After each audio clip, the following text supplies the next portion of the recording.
The First Continental Congress was a meeting of delegates of 12 of the 13 colonies held from September 5 to October 26, 1774 at Carpenter's Hall in Philadelphia at the beginning of the American Revolution. The meeting was organized by the delegates after the British Navy implemented a blockade of Boston Harbor and the Parliament of Great Britain passed the Punitive Intolerable Acts in response to the Boston Tea Party.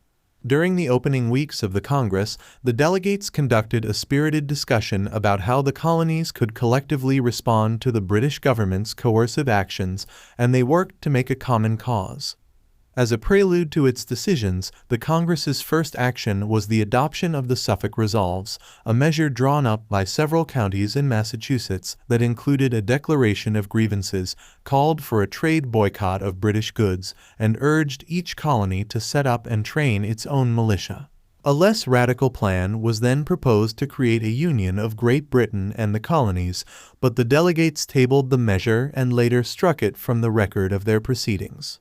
The First Continental Congress agreed on a declaration and resolves that included the Continental Association, a proposal for an embargo on British trade.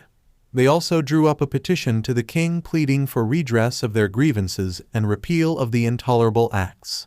That appeal was unsuccessful, leading delegates from the colonies to convene the Second Continental Congress, also held in Philadelphia. The following May, shortly after the battles of Lexington and Concord, to organize the defense of the colonies as the American Revolutionary War.